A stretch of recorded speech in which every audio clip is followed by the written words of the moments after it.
Hey, comic book fans, my nerdy friends, and my geeky compadres, what's going on? Welcome to another Trading with RWC. This one is kind of special. This is going to be like a 2-in-1 because this book is kind of like a 2-in-1.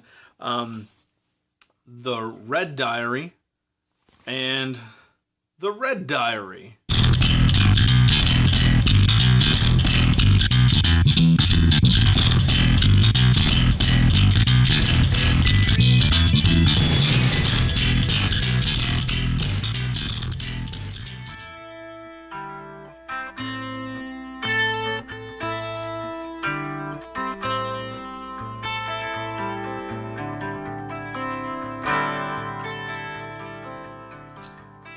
Okay, so the Red Diary and the Red Diary, kind of the same book. Well, not kind of the same book. The same art, completely and 100% the same art in both stories. What it is this version, the Red Diary, was written a while ago by I think he's French, and tells one story. Well, the Red Diary is, I think it's Stephen T. Siegel found it, couldn't read it, didn't have a translator, and wrote his own version to the art that was painted for the book. So what we have is the original here, and then Stephen T. Siegel's made up second story on the flip side. So what I'm going to do is I'm going to read both stories separately and kind of let you know about what it's about and how I felt about it. So I'm going to review the Red Diary, the original version, first. So be with you in a second. Okay, so the original Red Diary is about a gentleman who is a writer, and he is writing a biography of William Miller, the poet, and through his research on William Miller comes across a painter of very little renown. Why can't I remember his name all of a sudden? Son of a beehive. One second, sorry. Philip. Wasn't it Harmon or something like that? Marnham? Philip Marnham. Sorry. Comes across this painter, Philip Marnham, who he comes across his diaries. So he has 3 diaries in which he happens across, the first being sent to him by his sister, and he reads it. Sorry. It talks about him moving to Paris and being an artist and painting and becoming addicted to opium. Then he comes across another diary, the Green Diary, which takes place from 1915 to 1917.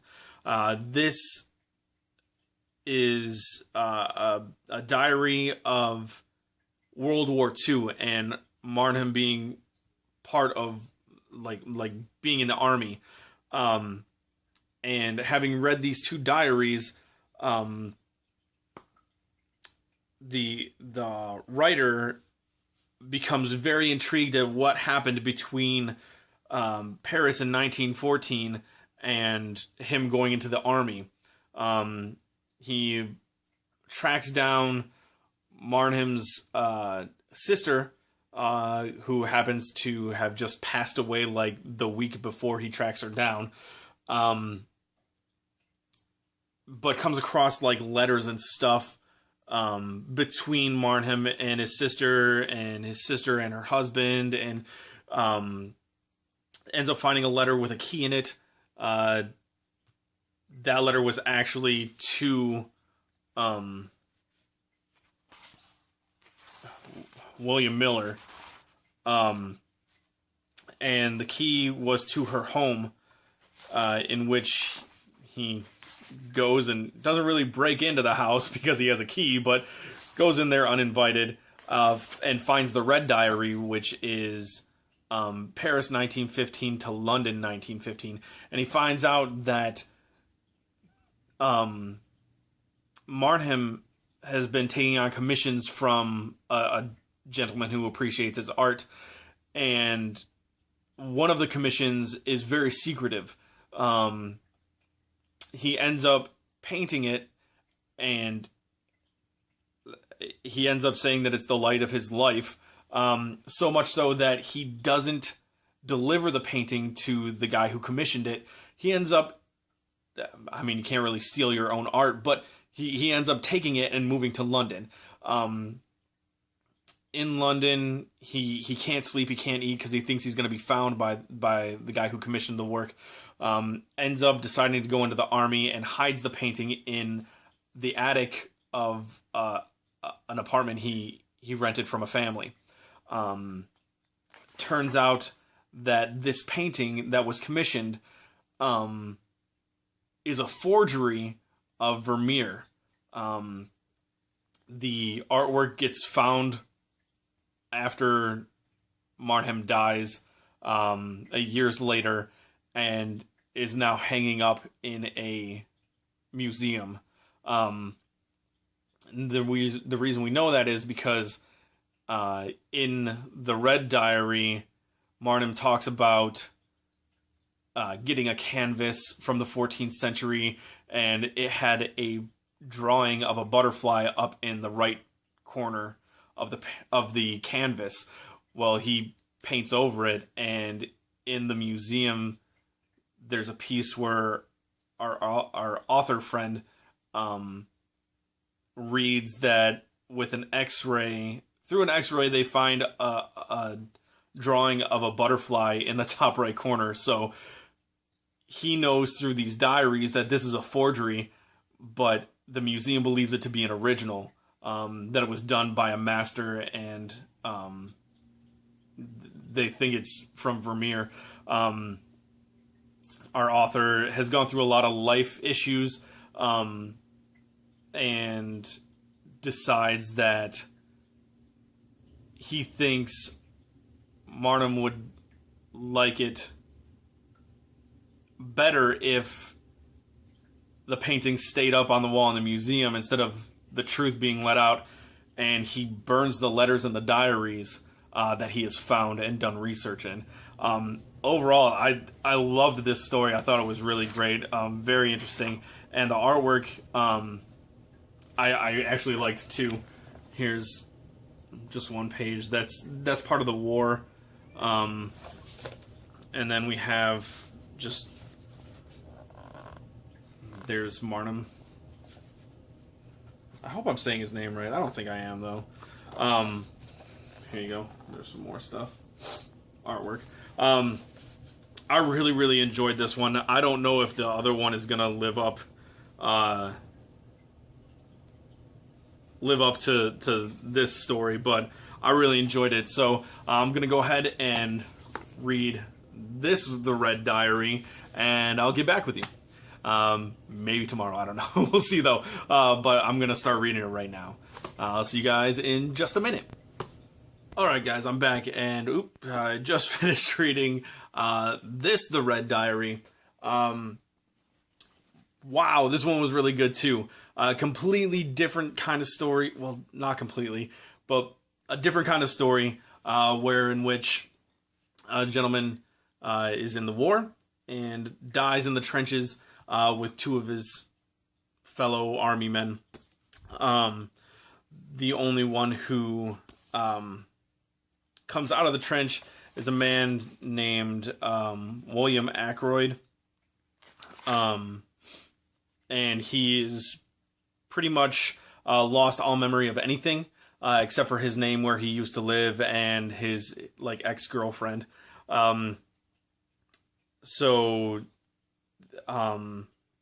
the army reads to him his enlisting file and kind of brings back a little bit of memory.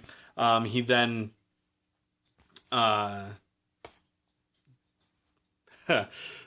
he then finds his blue diary of his own from when he was younger, and begins to piece together his history through reading his diary.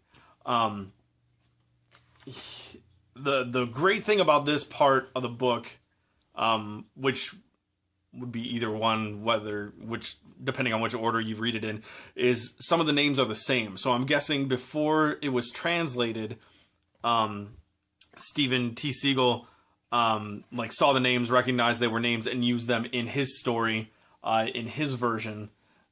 To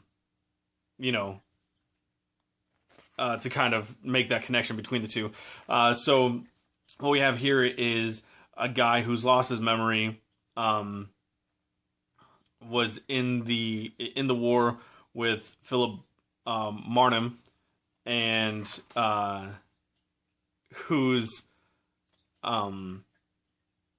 girlfriend was Mrs. Birkin, who was kind of a person that in the other story was painted by Marnham.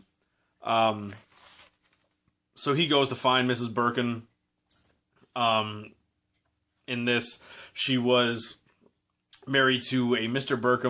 Birkin, and was the mistress of, that was his mistress. He goes to find out that she's passed. He keeps reading his diaries and the love he has for Mrs. Birkin, the threats he got from Mr. Birkin, and he's just kind of piecing together his history. And we come to find out that William Ackroyd is not William Ackroyd. It's Philip Marnham, taking on the life of William Ackroyd. It just kind of blew my mind a little bit. A total twist. And he takes on the life of William Ackroyd and has that life for 50 years, he says.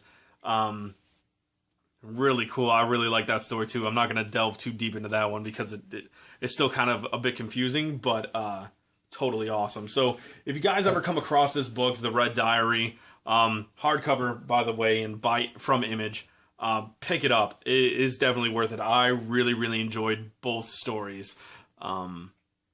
So yeah, if you guys get the chance, pick it up. I highly recommend it. That's it for now, and I'll see you guys later. Bye.